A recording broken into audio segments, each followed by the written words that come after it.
Hello everyone, it's Romain from the Coding Coders team. In our last video, Solomon showed you how to create a Kotlin multi-platform mobile library. Now that we have some code ready to be used by the community, let me show you how to publish your future releases to Maven Central.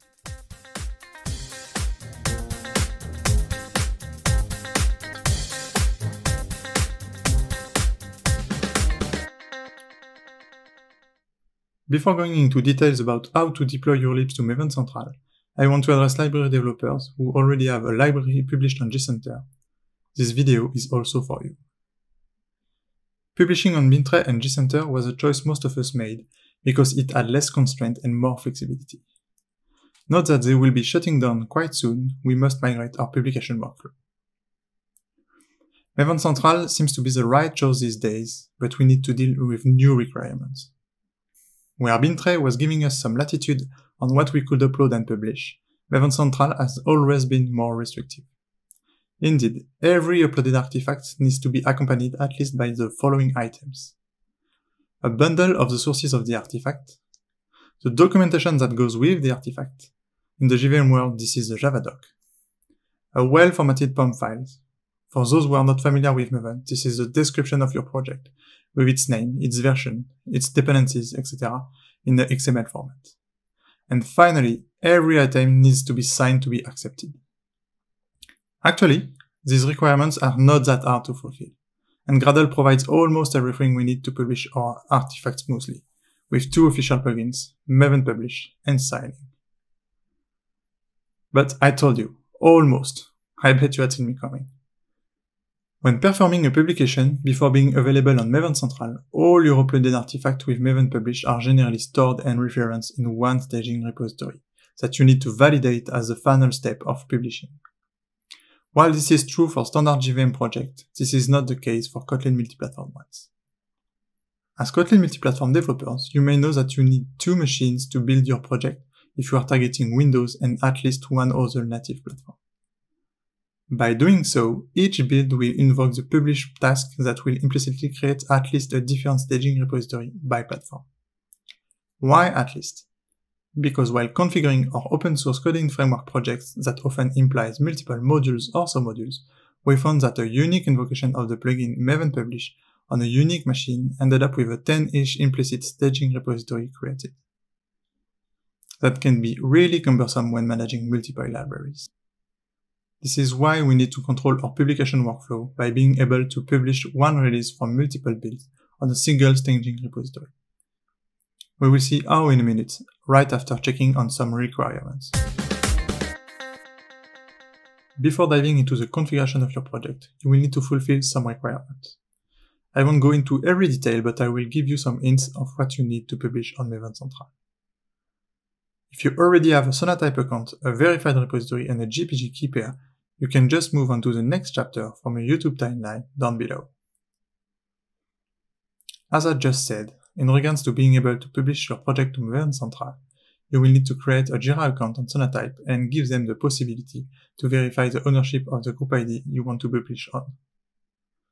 So go to issues.sonatype.org and create your account. After that, you should be able to open an issue and let Sonatype verify the ownership of your group ID. In my use case, I wanted the ownership of the group ID org.codein, where we will be publishing all the future versions of the Codein framework.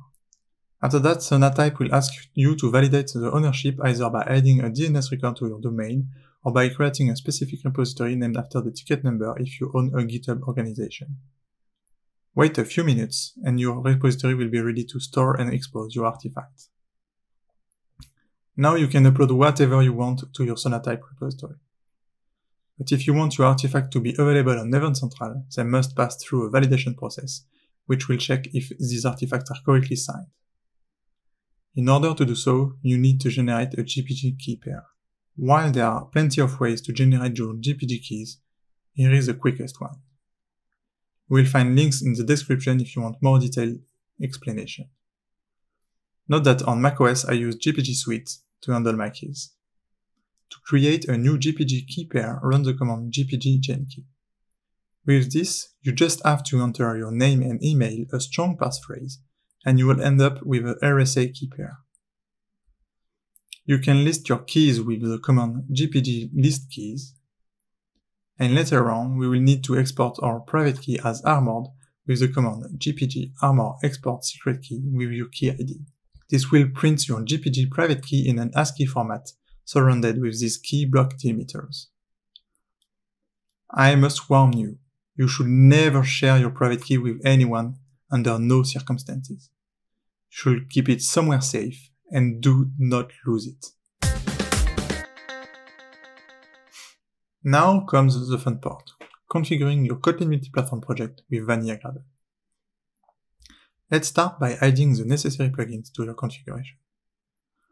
Along with the Kotlin multi-platform plugin, we will apply the Maven Publish and Signing plugins. The Maven Publish plugin will help us fulfill the Sonatype publication requirements. Pointing the configuration to the Sonatype OSS repository is quite simple. We can even put a condition onto the published version of our library to upload it directly on the snapshot repository, which allows us to upload anything on our group ID, as long as this version ends with the uppercase word snapshot. As I said earlier, prefer to upload our releases onto a unique staging repository to maximize our control over the publication workflow. Thus, we need to replace the release repo URL deploy/maven2 by deploy by repository ID / a given repository ID, where the variable repository ID can be set upward into Gradle properties or via environment variables, like in the following snippet. Note that while doing so fixes the multiple repository issue, this makes the deployment dependent on a specific environment variables. What remains is to set up the credential of your Sonatype account, obviously not with hard-coded values, but as external resources.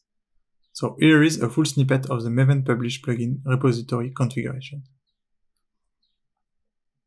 Before signing every output item of our Kotlin multi-platform build, we need to add some extra configuration so that the Sonatype validation check passes. As I already said, Maven Central requirements are restrictive. In fact, along with our artifacts, we also need to upload the related sources, docs, and a POM file with a defined set of metadatas. Sources are already packaged by Maven Publish, but we will need to add the docs and the POM file. Here is an example of how to generate a POM file with the publication configuration. This means that for each Maven publication task of our Kotlin multi-platform project, thus accompanying each target's artifact, we will add a POM file with the required metadatas.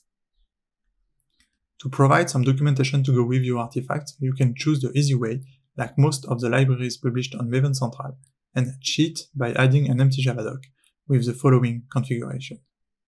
Or, you can configure Doka, the documentation engine for Kotlin developed by JetBrains, and recently enabled for Kotlin multi-platform. Start by adding the Doka plugin to your configuration. And now add the following snippet to your Gradle configuration script. This defines where the Doka task should put the generated documentation and provides it to the Javadoc jar task that will bundle it with a name like artifact-javadoc.jar. The delete Doka output directory task will ensure that the documentation is up to date by removing the old ones before regenerating it. Now, like for the empty Javadoc, just add the Javadoc jar task as an artifact of the Maven publication tasks. We are almost there, ready to publish to Maven Central.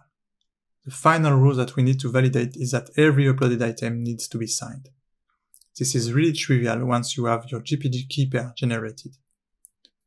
You need to export your private key in an ASCII armored format with the following command: gpg armor export secret key with your key ID. Save that output and your GPG password wherever it suits for your build's process. In our case, we put it in our GitHub secrets, being able to set them as environment variable in our GitHub action workflow. So signing is now as simple as adding a few lines of Gradle configuration. This defines how to retrieve the signatory configuration by reading environment variables and what should be signed. Here we'll be signing every output of all the publications tasks. You can now test your configuration locally by running the task publish to Maven local. And do not forget to set your environment variables. Here is an example of the output of a publication for one target of the CodeInDI library, with the Klib artifact, the sources, the Javadoc, the POM file, and every one of them is signed. You can now run the publish task on multiple machines to upload your artifacts, depending on your Kotlin multi-platform targets. But we are not done yet. The next step will be to set up a CI/CD workflow to automate everything. We will cover that in a future video to see how to automate the publication of a Kotlin multi-platform project with GitHub Actions. I really hope that you have learned something and that this will be useful for you to share to the community your Kotlin multi-platform libraries on Maven Central. Here is a playground project that contains everything you need to release your libraries on Maven Central. Link is also in the description. See you soon for more videos on our Coding Coders YouTube channel. Bye!